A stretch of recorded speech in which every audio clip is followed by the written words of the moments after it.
E é interessante aqui que ele ora também por aqueles que haveriam de acreditar no Senhor através da palavra. Ou seja, a oração do Senhor Jesus a Deus está fazendo efeito até os dias de hoje e nos alcançando. Quando ele orou aqui, ele não orou apenas por aqueles que estavam em seu entorno, mas ele disse: não rogo somente por esses, mas por aqueles que vierem a crer em mim, por intermédio da sua palavra. Aqui estava o seu nome, estava o meu, o Senhor Jesus orando e o Senhor Deus respondendo a nosso favor. É interessante aqui o versículo 21, e eu gostaria de começar por aqui. Na oração sacerdotal, Jesus ele percebe uma coisa que era necessário, que ele queria que a igreja, o povo de Deus experimentasse, que é o nosso tema de festa, a unidade do povo. Então, o Senhor Jesus, quando estabelece a unidade do povo, na oração a Deus, ele não pede uma unidade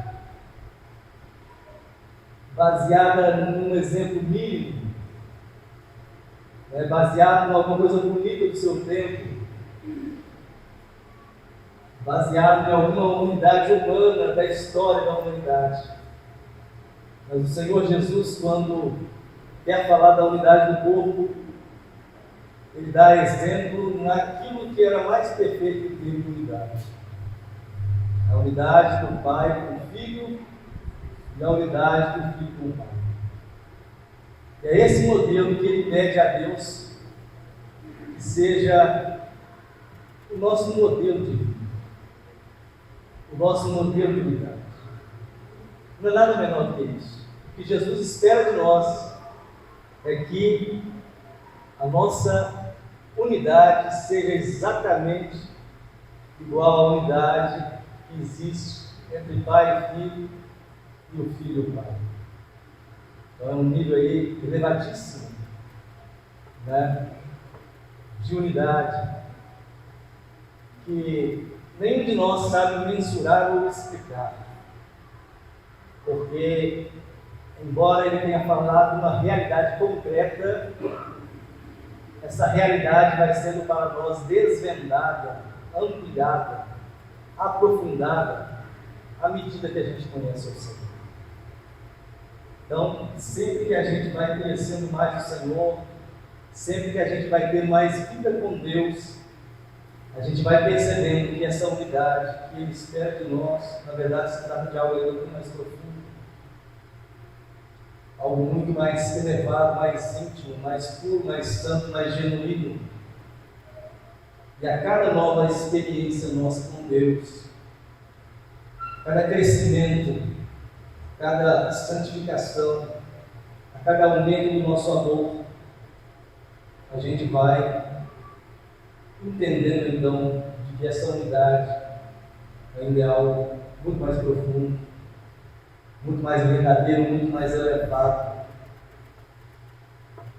E eu acredito que na glória, ainda lá, nós ainda não teremos aquele ambiente rotineiro.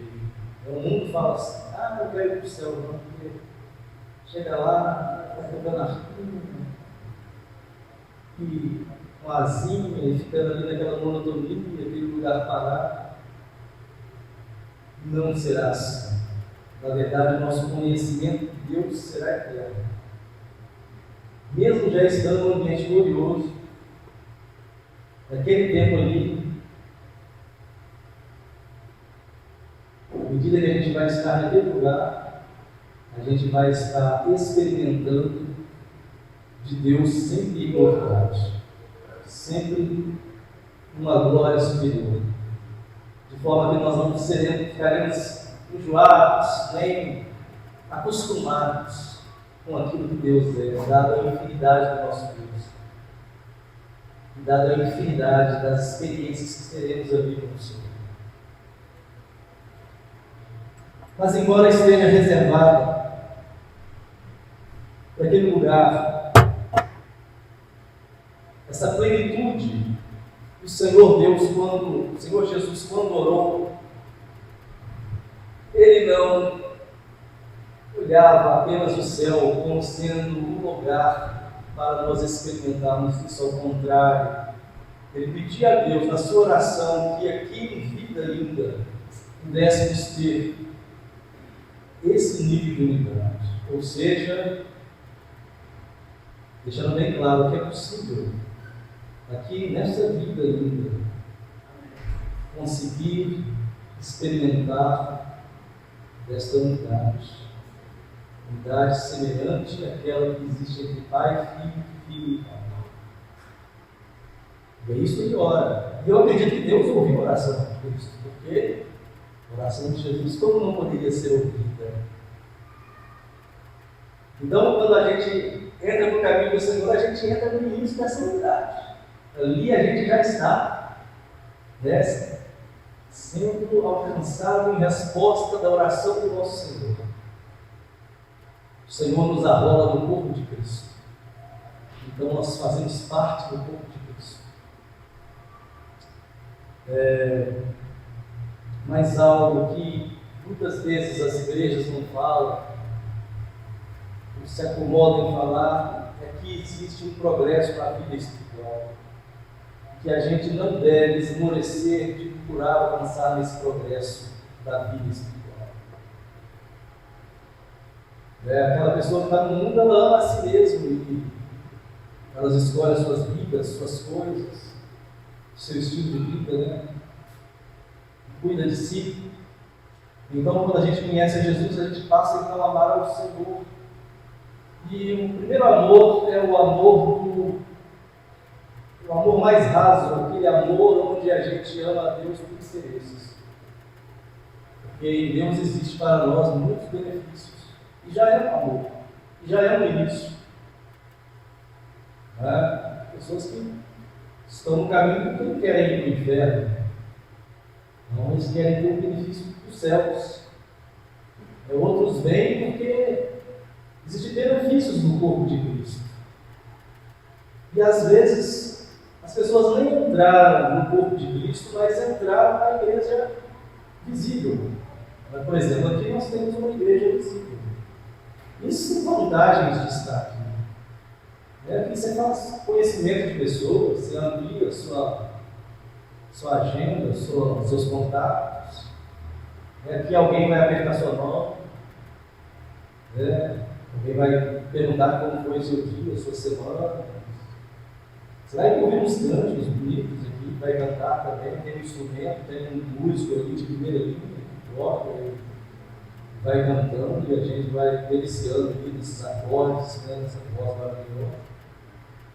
Os irmãos todos bem vestidos, todo mundo arrumado. É agradável esse ambiente. Você evita aí de estar em tantos lugares ruins agora, Essa tarde e noite abençoada, só aqui já existem benefícios de estar nesse lugar, mesmo em termos de local. Sem estar inserido no corpo de Cristo, já existem já os benefícios que se pode estar num ambiente como esse. Mas quando a pessoa faz parte do reino de Deus, ela também tem outras coisas, porque o Senhor faz ela vencer muitas coisas. Então o trabalho já vai acontecendo. Existe então esse nível de amor, que é um amor a Deus pelas coisas que Deus faz, pelo benefício. Mas existe um amor mais elevado, que é o amor quando a gente, além de amar a nós mesmos, nós também amamos ao Senhor de uma forma mais genuína.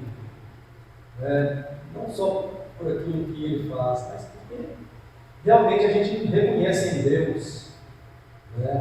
E esse amor ele vem à medida que a gente vai conhecendo mais.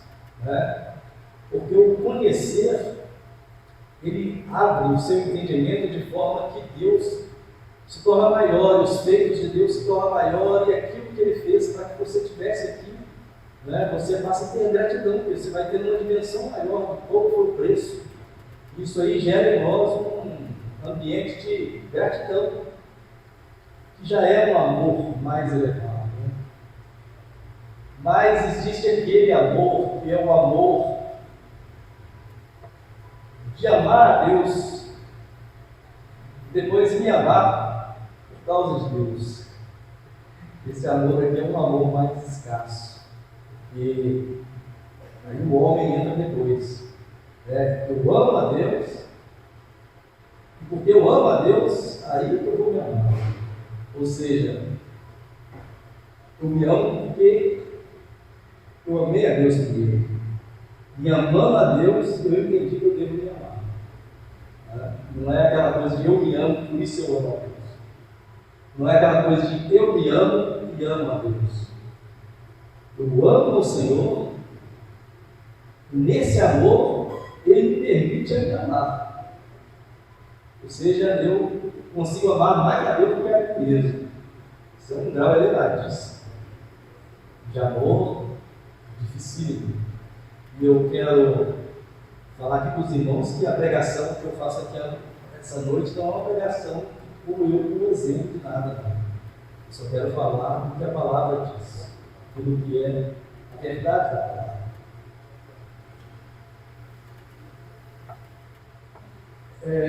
Muito nós ouvimos nessa festa e vamos ouvir ainda sobre unidade do corpo, mas eu queria meio que falar de um tipo de unidade como se precedesse a unidade do corpo, como se fosse uma base para a unidade do corpo. Esse é o ponto que eu gostaria de tentar trabalhar aqui esta noite. E partindo do ponto da nossa união pessoal com Deus. Essa aqui é a base da nossa união pessoal com Deus. Teve um dia que Jesus disse assim para aqueles que estavam junto deles: naquele dia muitos dirão, Senhor, Senhor, nós profetizamos em teu nome, nós expulsamos demônios, nós fizemos sinais. Então o Senhor disse que iria dizer a essas pessoas: eu nunca vos conheci. Nunca vos conheci. É impressionante esse texto, porque ele não fala de gente lá fora, ele fala de um tipo de gente que acreditou que era cristão. Ele fala de gente que estava na igreja, gente que exercia, gente que expulsava demônios, gente que profetizava. E profetizar a gente não precisa só entender como sendo aquela pessoa que traz aqui, quando levanta e de repente fala uma palavra que vai acontecer ou alguma coisa. Não só nesse sentido. Profetizar é também aquilo que eu estou fazendo aqui na frente, aqui pregando. Toda pessoa que está pregando, ela está profetizando. Então, muitos vão estar pregando, profetizando, expulsando demônio, fazendo sinais. E essas pessoas acreditam que faz parte do reino de Deus, da igreja do Senhor. E vão viver assim a vida inteira. E vão chegar naquele dia, e vão dizer para Jesus: Senhor, Senhor, nós fizemos isso. E o Senhor Jesus vai falar: olha, eu nunca conheci vocês. Tal ruim será a surpresa deles. Em outro lugar, o apóstolo Paulo fala assim, usando aqui minhas palavras, que ele tinha um receio de, depois de evangelizar, discipular, de influenciar pessoas, ele mesmo se achasse renovado. Ou seja, uma suposição aqui, vamos dizer que eu seja um desses, Deus me livre e guarde, de que vou falar Senhor, Senhor, e ele vai falar que nunca me conheceu. É um exemplo. Pode ser que a palavra que eu esteja falando que hoje converta alguém, abençoe a vida de alguém, alcance a vida de alguém. E nessa função eu mesmo seria renovado. Mas, como eu disse, dos benefícios que existe de estar num lugar desse, a nossa natureza, ela gosta, ela acomoda, ela é uma coisa incrível, a nossa natureza. Ela quer ser amada, ela quer se sentir bem, ela quer ser apreciada, ela quer se sentir num ambiente acolhedor. Então, é possível que essas pessoas que profetizam, expulsam demônios, fazem sinais, que não são conhecidas de Cristo, elas são conhecidas das pessoas. Porque é interessante aqui, cada um de nós ser reconhecido no corpo, sermos apagados, sermos abraçados, estarmos aqui. E existem pessoas que não estão aqui. Aqui, quando eu falo, é da igreja de Deus na terra. Estão engano bem. Porque, primeiro, engana a si mesmo, né? Porque essas pessoas não chegariam diante de Jesus recomendando o que elas fizeram se elas não acreditassem que o Senhor Jesus se lembraria do que elas fizeram e lembraria de quem elas são.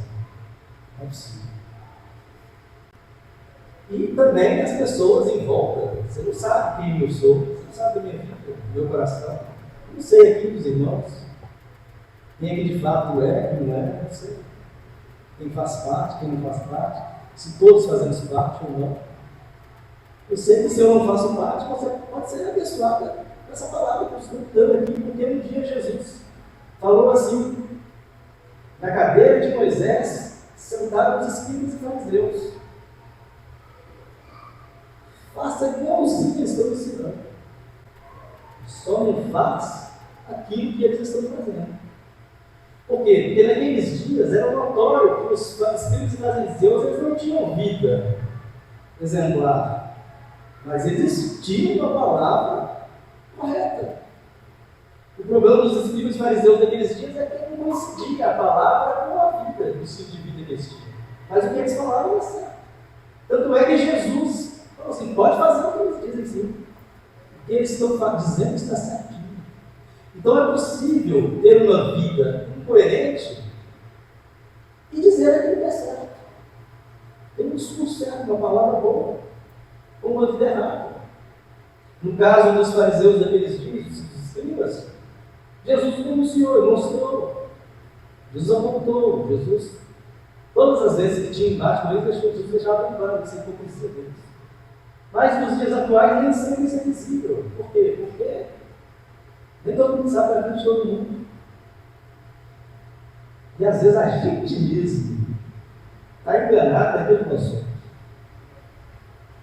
Então a gente quer a unidade do corpo, e muitas vezes não existe a unidade do corpo porque existem essas pessoas que não fazem parte do corpo, mas estão entre nós achando que são do corpo.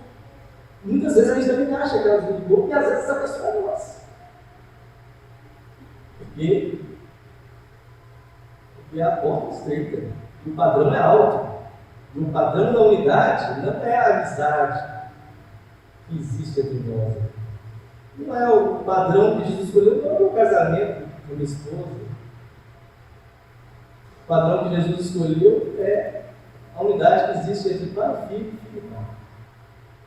Porque ele foi o padrão estabelecido de unidade, como sendo um modelo da unidade que você botou para a igreja. Então é elevado. Então requer de nós um processo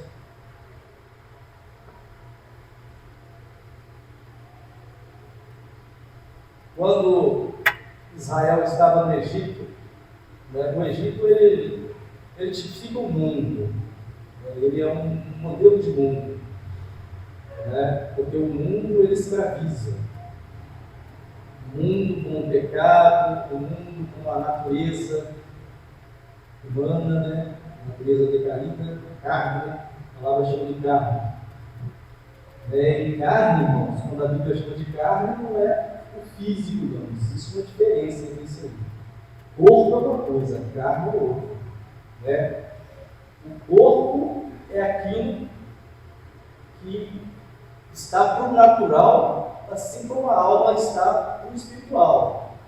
Agora, a carne, na Bíblia, quando ela fala da tendência pecaminosa que está na natureza humana, que pode estar no corpo e estar na alma também. A alma também está, mesmo sendo uma parte espiritual. Então, não podemos confundir carne com o físico, né? Então, estava ali no Egito. O Egito tipifica o mundo.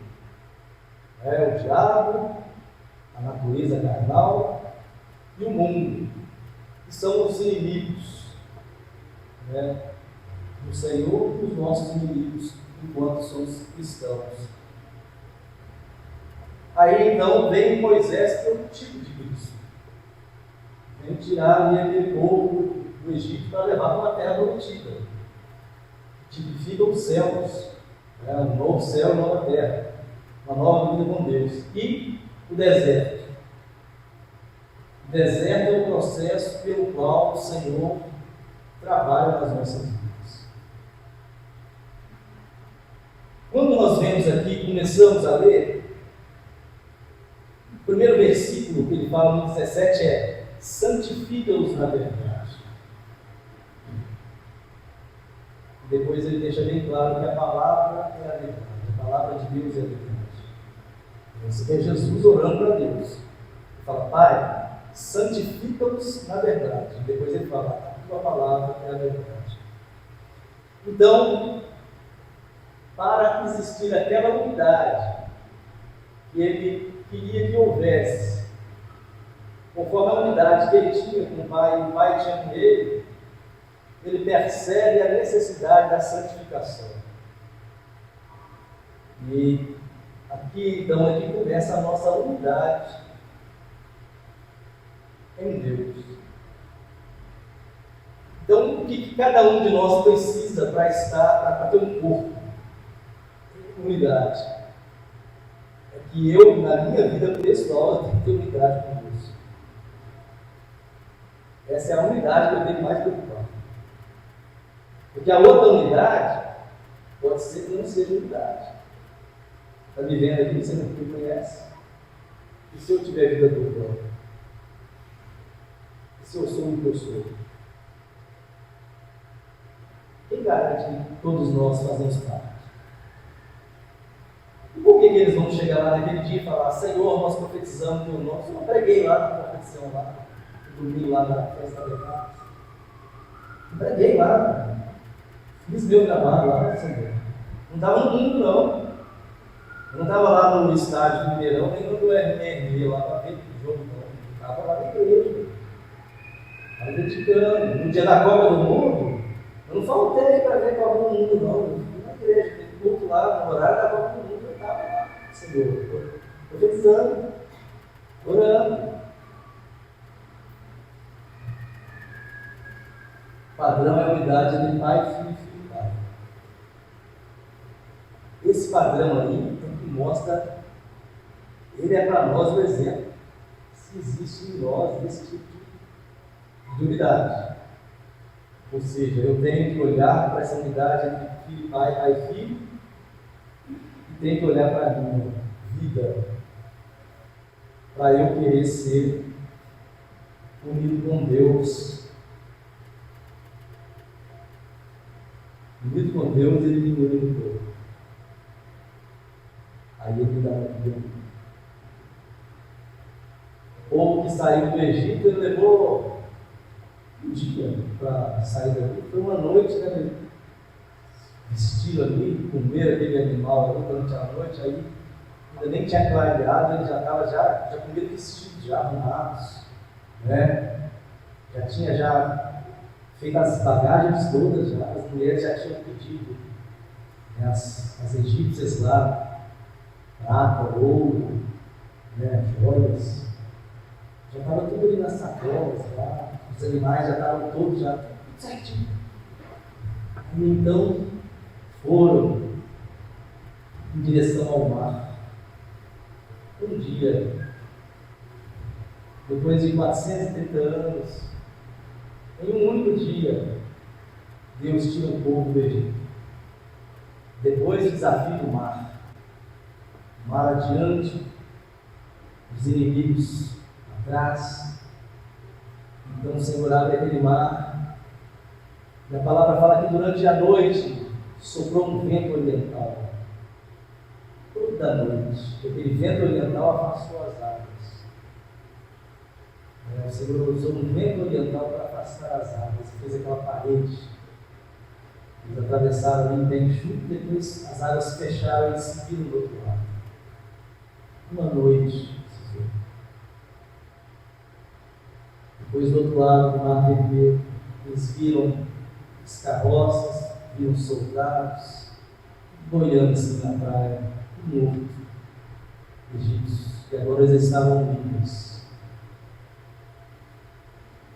Aí o Senhor agora, que precisou de praticamente um dia, uma noite, para tirar aquelas pessoas do Egito, o Senhor agora precisa de 40 anos para tirar o Egito das pessoas.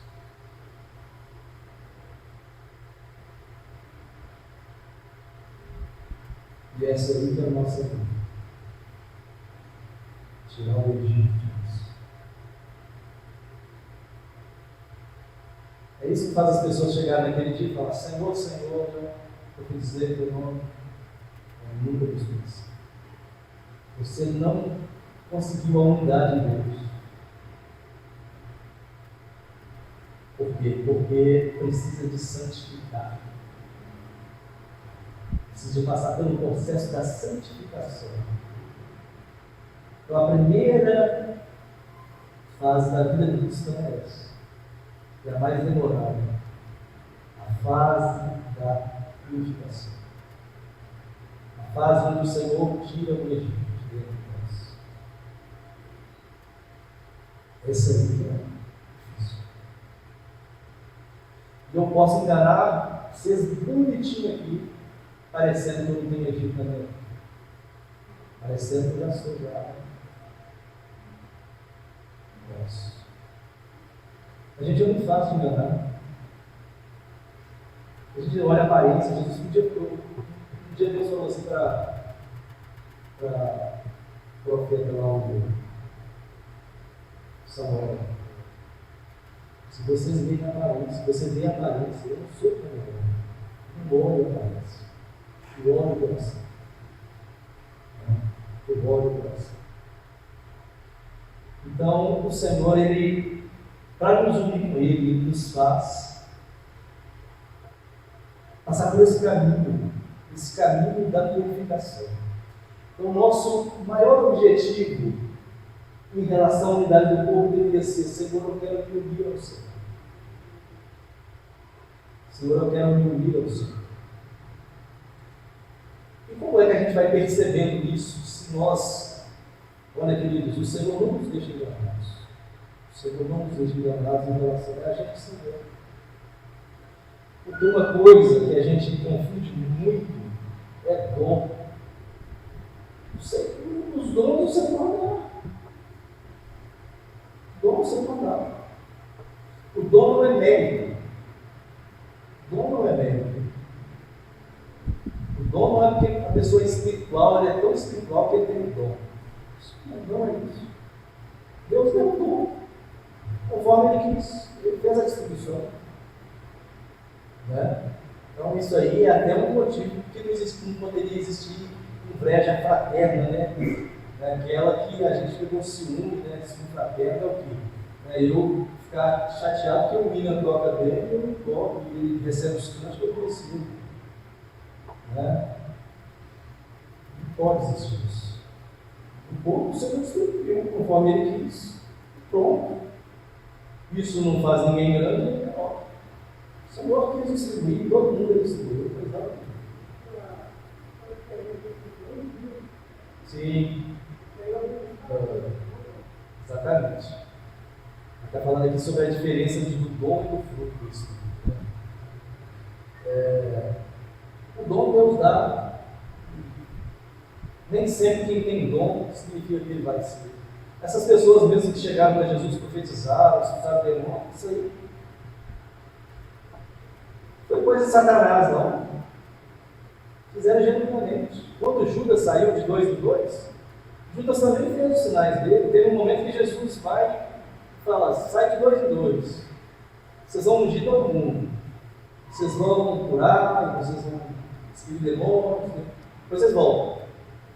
Então depois eles saíram ungindo, fizeram lá de 2 em 2. E Jesus falou: não leva capa, não leva sacola, não leva 2 túnicas, não leva não sei o quê. E chegando ali, você come de onde você estiver, se não receber, você caça outro lugar. E depois eles voltaram.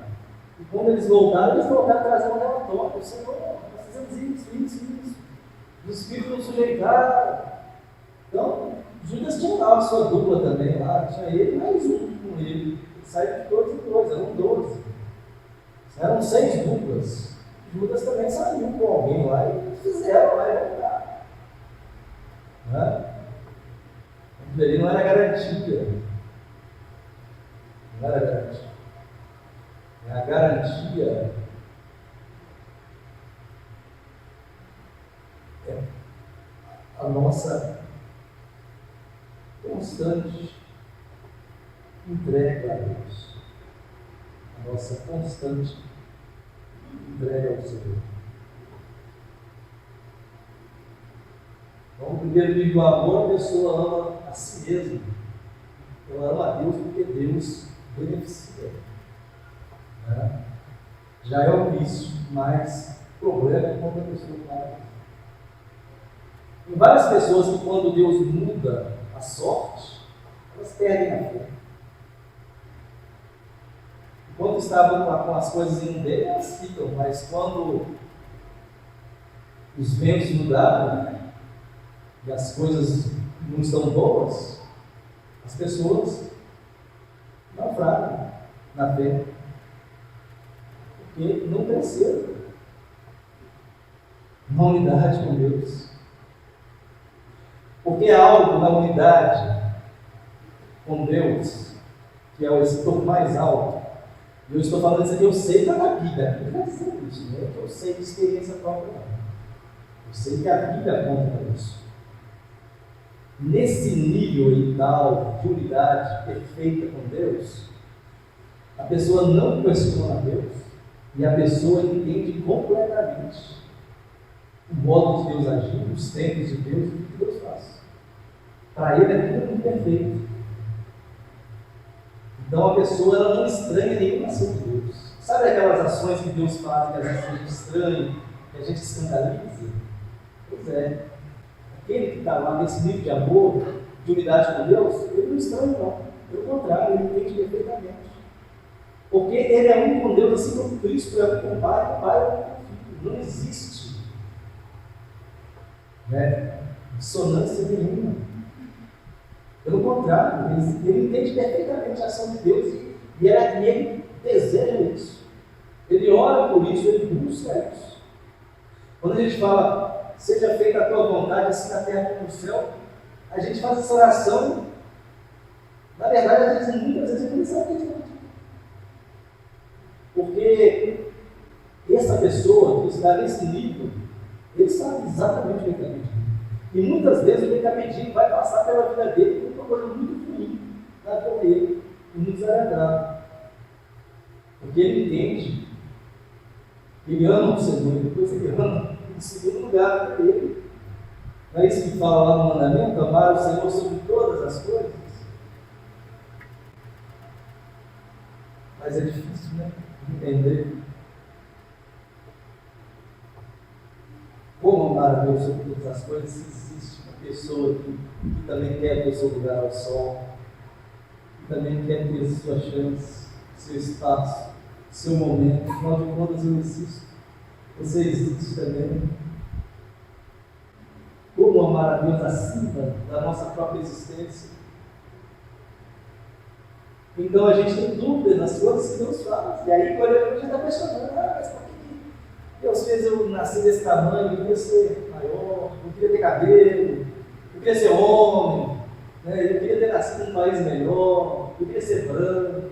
eu queria ser louro, eu tinha os olhos claros, não queria ser tão baixinho, não queria ser magro. São as questões que as pessoas têm, porque isso é tipo dessa nossa vida, tendo Deus como algo utilitário. Depois, quando eu já amo o Senhor e me amo, então ali eu já vou começando a entender o propósito. O Senhor vai começando a trazer luz nas coisas, a gente já aceita mais a vontade de Deus. Fala, tá bom, Senhor, eu não compreendo, mas eu sei do teu querer, então eu me quero da sua vontade, mesmo que eu não possa compreender a tua vontade. Isso responde a tudo, meus irmãos. Isso se trata de idade espiritual, de estatura. Os conflitos que a gente tem entre os irmãos, não está ligado à estatura. Não está ligado à estatura. Vou dizer que eu nunca tive problema com o pastor Carlos, tá? Eu vou dar um exemplo aqui. Eu tive um problema com o pastor Carlos. Isso é tipo que eu ainda estou precisando ver isso. É isso. Tem outra coisa não. É a ver com a estatura.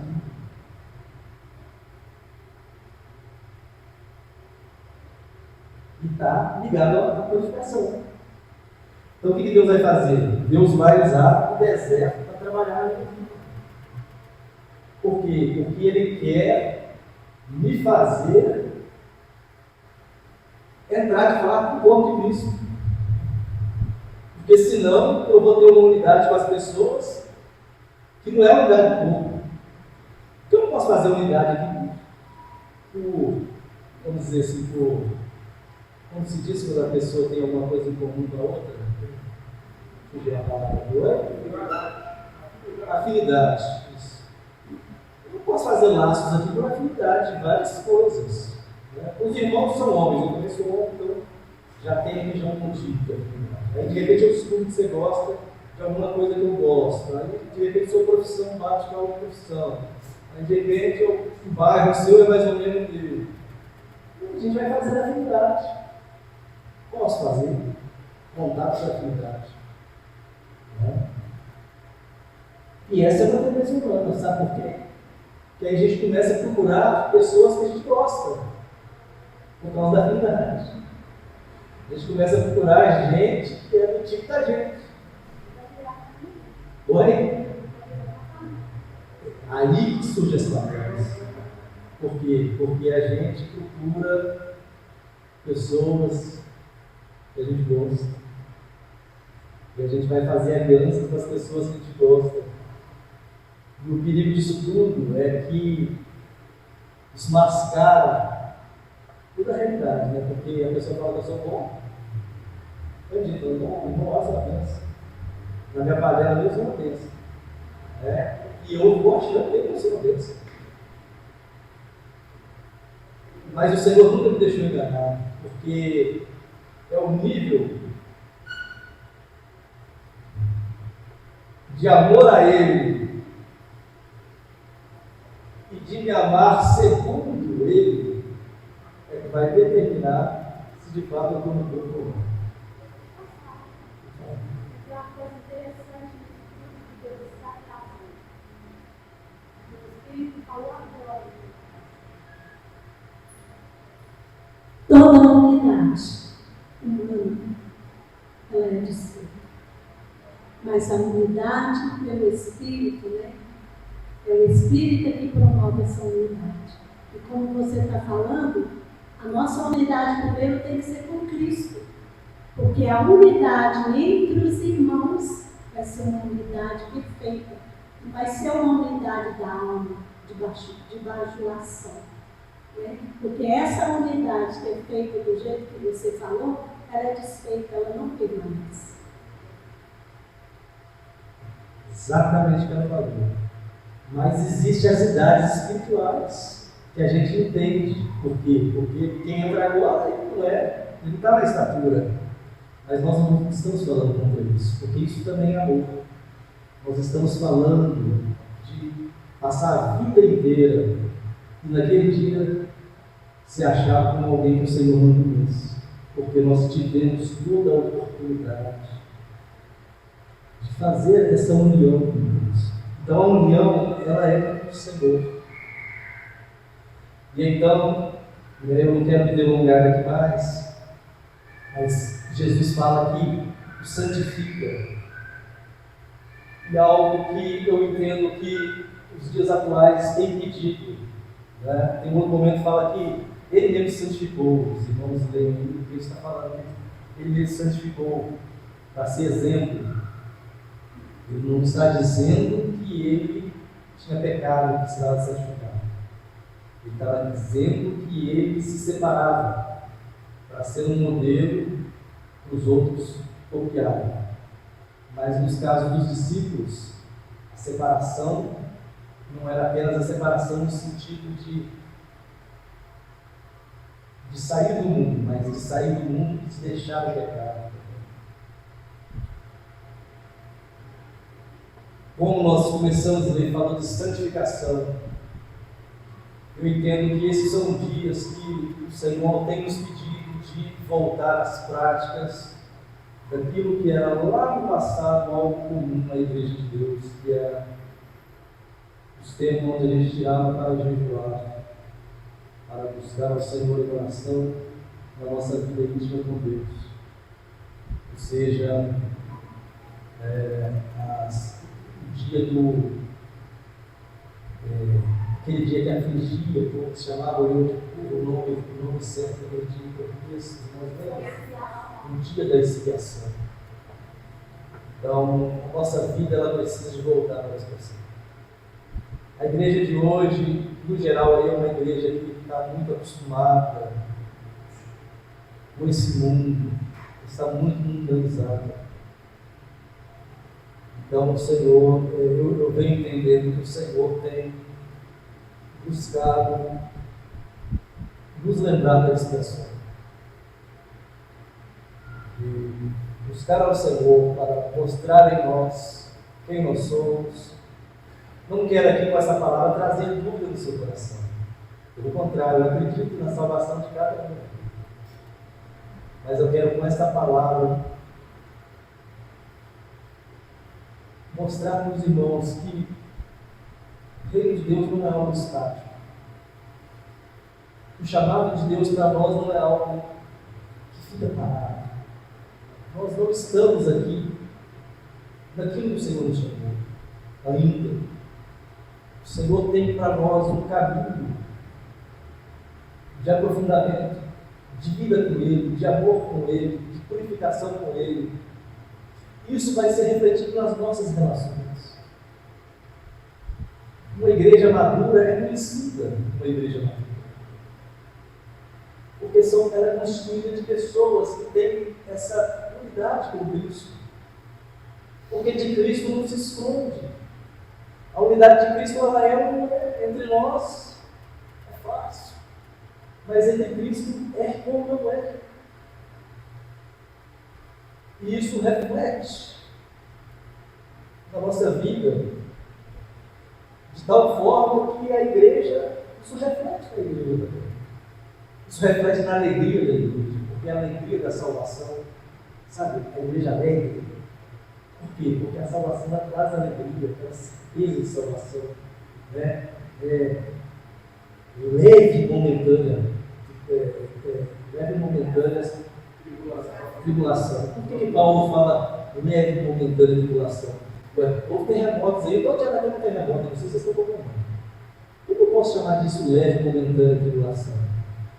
Aí alguém vai lá e está matando tanto de cristão ali na Coreia, no norte, na China, na África, lá no Sudão, tem do outro lado também. Está tendo Nigéria. Então, como isso pode ser leve e momentâneo? Paulo completa, ele diz: incomparável, comparável ao. Como é que é? Eterno Deus de quê? Como é que eu vou sentir isso? E se então essa tribulação está me apertando, está me doendo, e eu não consigo ver essa diferença de eterno peso de glória para alguma coisa momentânea, por que Paulo achava que era leve? Se para nós parece que não é nada leve. E se naqueles dias existiam muitas perseguições. Irmãos, a igreja daquele tempo não é a igreja de hoje, não. Você acha que a igreja apostólica está no mesmo status que essa aqui? Eles vendiam as propriedades, irmãos. Eles nem iam ficar ali no local, não. Eles estavam fugindo. Ninguém tinha casa, nós deixar essa casa lá e ficar para lá, não para vender. Vamos vender, vamos distribuir aqui, e amanhã, como é que faz? Amanhã não sei, amanhã Deus proverá. E saíram, fugindo, indo para todos os lugares, de Belém, Judéia, Samaria, para fim da terra. Foi assim que o evangelho foi espalhado. Não foi uma coisa orgânica, natural, vamos evangelizar. Isso não, foi um império romano ali na cola deles, para fugir. E aquela ali, aí de repente alguém fala assim, olha, o Estevão morreu. Pegaram Estevão, é mesmo? Como foi? Pegaram ele, levaram ele lá para a praça, lá, pedrejaram ele. Você precisa de ver Estevão bonzinho, ainda orando para aquele povo, bem daquele jeito. E, pegaram o diabo, viu? Os apóstolos? Pegaram os apóstolos. Fizeram ele, pegaram o diabo. E agora? Agora a gente continua. Agora. E o que vocês acham disso? Eu acho que isso tudo que está acontecendo aqui é um momentâneo, tribulação, leve. Mas por que você fala disso? Mataram Tiago, mataram Estevão. Não, é que isso aí comparar com o eterno peso de glória, é algo muito grande. Mas quem vê isso? Quem pode achar em Deus a graça de entender uma coisa dessa como algo bom? Quem diria que isso é bom? Se não conhecesse o coração de Deus e não tivesse uma ligação tal com Deus, quem entendesse isso em Deus, isso é bom. Como diz as Escrituras, amaram mais a Deus do que as suas próprias vidas. E não amaram as suas vidas em face da morte. É aqui lá no texto de Hebreus, quando fala dos heróis da fé, que eles não amaram as suas vidas. Não se consideraram preciosos em face da morte. Né? Por quê? Porque eles entendiam isso. Entendiam que Deus estava naquele tudo, agindo. O sangue dos mártires era a semente da expansão do reino de Deus. Nesses dias que o Senhor tem nos chamado na unidade do corpo, vamos unir ao Senhor. O Senhor Deus. Buscar a vontade dele, pessoal. Senhor, o que o Senhor quer para mim? E eu, Senhor. A minha vida, Deus, diante de ti, o Senhor quer para mim. Tem misericórdia de mim. Eu quero me arrepender dos meus pecados, Deus. Eu quero me achar em ti. Eu quero parar de ficar implicando com os irmãos da igreja, uns com os outros, Senhor. Eu quero só olhar para a minha vida, olhar para o meu coração. Quero sondar, Deus, a minha vida para ver se eu sou salvo. Se eu estou arrolado mesmo, se eu tenho comportado como salvo. O que sai da minha boca? O que eu falo das pessoas? Qual é a minha conduta, Senhor? Eu estou trabalhando, eu estou dando trabalho no reino de Deus. Eu ajudo a uma coisa, só fico dando problema. Eu sou agradável, Senhor, eu sou fechado que tira todo mundo do céu. O que tem de vida de Deus em mim, Deus?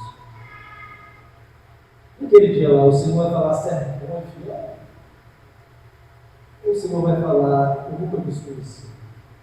Apesar de eu ter experimentado as coisas do Espírito Santo, o ambiente celestial, da glória de Deus na terra, conforme Hebreus 6, fala de uma classe de pessoas que experimentou tudo, participou de tudo e depois não foi achado um nível mais de arrependimento. Meu Deus, faça de verdade, mesmo que ninguém Ache teus pecados. Apareça no mundo. Importa, Senhor, eu ser encontrado em Ti, que a palavra do Senhor fala, santifica-os na verdade. Tua palavra é verdade. Ou seja, existe uma palavra que é essa que a gente possui ela, e ela é para nós a lâmpada dos pés, luz do caminho, ela nos lava e vai mostrar no nosso dia a dia qual é o nível que a gente está inserido nessa unidade com Deus, com o Filho, para depois a gente entender que a gente está na unidade do Filho. Eu creio que cada um aqui faz parte dessa família, eu creio também na minha vida. Não estaria aqui se eu não cresci na minha conversão também. Mas, quando eu olho para esse livro que a palavra estabelece como sendo um padrão de unidade, eu acho que a gente precisa de voltar para as penitências, para a expiação, para os jejuns, para a oração, para aquela vida mais de portas fechadas no quarto do que para a vida pública, né? Mais para achar em Deus, porque nós estamos num dia muito difícil. Semana aí eu ouvi o pastor, se seu muito, ele se levantou, como você está ouvindo, mas ele é muito famoso, muito grande no Brasil, ele se levantou com uma irmã que fez um cântico. Não sei se vocês viram isso. Ele disse que o cântico da irmã era lixo. E ele é muito importante. O cântico da irmã falava sobre, eu não sei bem o nome das pessoas, mas ela falava sobre voltar a Deus, voltar à oração, voltar aos céus, voltar. Não sei se o William conhece esse cântico. Não sei se é Eixe, uma pessoa. E ela fez um cântico tão bonito, que falava justamente sobre a igreja voltar à prática do primeiro amor, arrependimento. E o pastor falou que era lixo a música dela, porque ele entendia que a música dela colocava a igreja como aquela sofredora, não como aquela que reina, que é próspera, que está como cabeça, não como cauda. Foi isso que ele defendeu. Mas,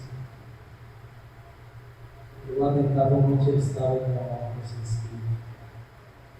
E a irmã fez uma canção perfeita nesse sentido. Isso vai acontecer. Né? Satanás quer dividir a gente, irmãos. Satanás é terrível. Sabe quem está fazendo essa última geração? Ele está colocando as mulheres contra os homens e os homens contra os homens. É isso que Satanás está fazendo. Ele não quer mais casamento. Ele quer que as mulheres vejam nos homens potenciais escutadores. Nos homens vejam a mulher peso. Vai ter que pagar atenção, isso. Vai tomar uma Maria para frente na orelha, vai ser isso, vai ser isso. É isso que Satanás está fazendo. Ele está colocando negros contra brancos e brancos contra negros. Ele está colocando patrões contra empregados e empregados contra patrões. Patrões exploradores, isso. O negro não tem espaço, não sei o que. Ele está dividindo. Ele está colocando os cristãos uns contra os outros. O povo não percebe isso. Não percebe isso. As pessoas não percebem que são cidadãos do rei por causa desse mundo. As pessoas brigam por causa de questões políticas e outras coisas mais. Satanás está dividindo as pessoas. Mas, se eu desenvolver a minha unidade com Cristo e com o Pai, nós não podemos cumprir de nada. Nada. Tudo que eu fizer vai ser conforme a direção de Deus. Não existe dúvida daquele que é o dúvida. As nossas dúvidas, elas pertencem à nossa falta de plenitude de Deus. Inclusive, não é o tema dessa pregação aqui, mas eu quero deixar bem claro, é a mesma lógica para o descanso. Sabe qual é o nível mais alto da vida com Deus? Do cristão? É o nível onde a pessoa descansa em Deus. Por isso que a palavra fala, vai entrar no meu descanso, por quê? Porque o descanso é o descanso. Aquele que é unido com Deus, ele descansa. Então, as nossas ansiedades também estão por aí. Por causa dessa falta nossa de unidade. unidade com Deus. Então, estou encerrando aqui a palavra. Quem é que quer seguir?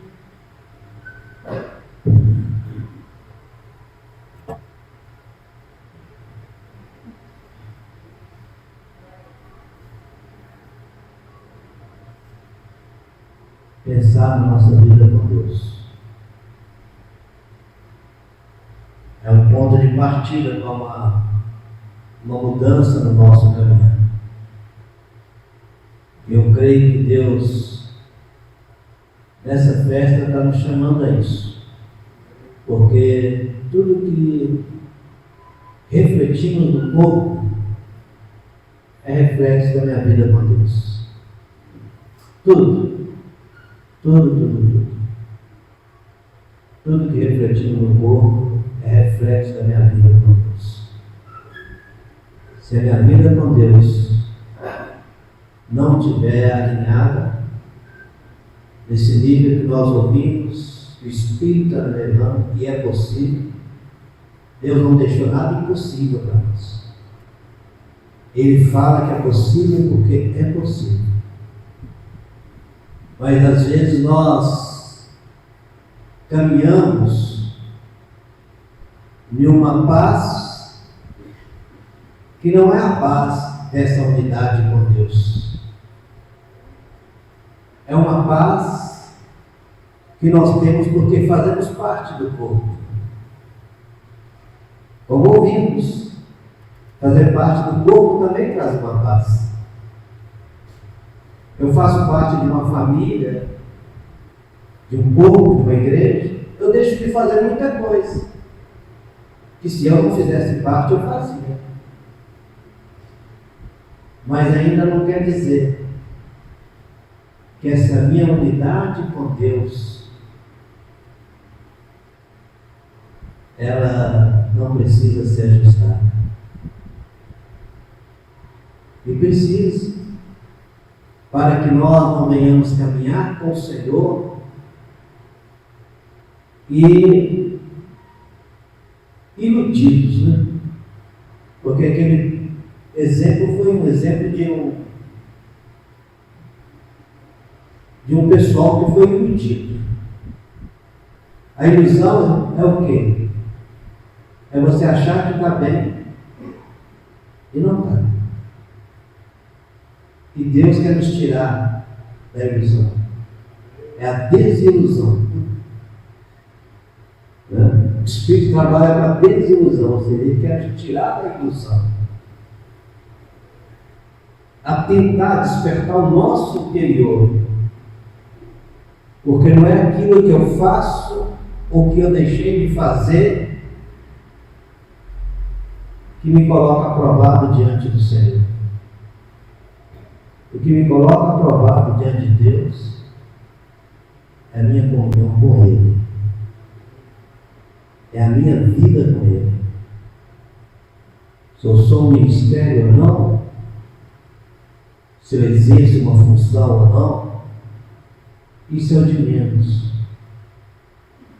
Isso é o de menos. Mas se a minha vida está em unidade com Cristo, com Deus, a tal ponto, tudo vai refletir como ouvimos. Quais os motivos das divisões? Quais os motivos da antipatia, da chocarrice? É porque eu fico enganado que eu estou bem com Deus. Mas não estou.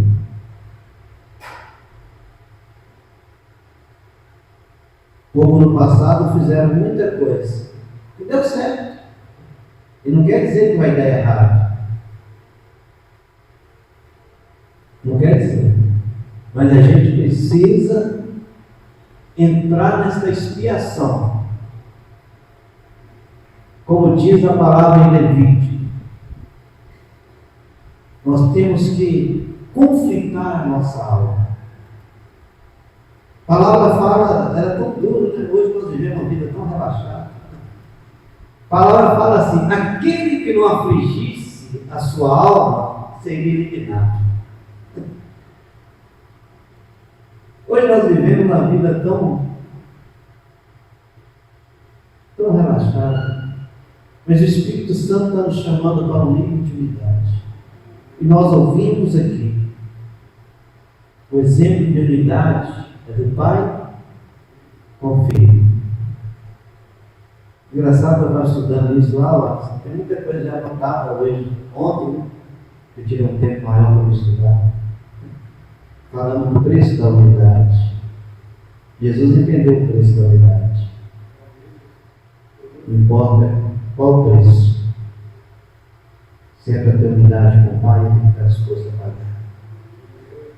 É de humilhação, é de renúncia, é de mudança numa coisa que eu sempre afirmei. Eu tenho que estar disposto a pagar. Senão, essa unidade, ela pode ser bonita na sua aparência. Porque a unidade no corpo é bonita. Na sua aparência ela é muito bonita. Mas quando passa pelo funil do Espírito Santo, e ele vai afunilando cada coisa da nossa vida, e quando o Senhor nos entristece, Ele não nos entristece para nos reprovar, diz a palavra. Diz a palavra que Ele nos entristece para quê? Para arrependimento. Arrependimento. Por isso que Ele nos entristece. Ele mostra o quanto eu estou longe, porque eu ainda tenho tanta coisa na minha vida que divide, que tem isso, que é aquilo, que tem barreiras, e outra coisinha mais. Mas esta é uma realidade. Tudo na nossa vida é o reflexo da minha comunhão com Deus. Na medida que eu vou entrando mais em Deus, mais a gente vai vendo as nossas falhas, mais a gente vai vendo nossos erros, nossos próprios erros, os nossos próprios erros. Quanto mais eu entro em Deus, mais eu vejo o meu próprio erro. Não é o do meu irmão, é o meu. Mais eu vejo. Mas ao mesmo tempo o Espírito Santo ele me ajuda para que eu seja restaurado, para que esta unidade do corpo seja o reflexo de uma unidade com Deus, seja uma realidade aqui entre nós. Por isso que Jesus falou, aquilo que ele experimentou, ele falou assim: eu quero que eles experimentem, eu quero que eles experimentem. Pai, Tu em mim e eu neles. Porque se isso acontecer, eles vão ser aperfeiçoados. Então eu creio nisso. Eu creio que esses são os dias que o Espírito Santo está nos levando a fazer essa reflexão. Que seja uma semana de Yom Kippur para a sua vida, para a minha vida. Que seja uma semana de uma reflexão. Que você tire um tempo dessa semana e entre no teu quarto, vá para o fundo do seu lote, entra para dentro de uma mata, não sei. E faça uma reflexão da sua vida com Deus. Da sua vida com o Senhor. Para uma mudança. Porque aquilo que nós mudamos com Deus, certamente mudamos no corpo. Certamente. Nas áreas que eu me corrijo com Deus, certamente eu me corrijo no corpo. Certamente. Então, que seja uma semana que você tire um dia, uma hora, não sei quanto tempo de cada um, que você faça: hoje eu quero ficar sozinho com Deus, rasgar minha vida diante do Senhor, expor as minhas falhas com o Senhor, e naquilo que eu corrigir vai refletir. Você pode ter certeza, até o nosso semblante muda, tudo muda. Que o Espírito do Senhor nos ajude. Feche seus olhos, cubra a sua cabeça. Senhor nosso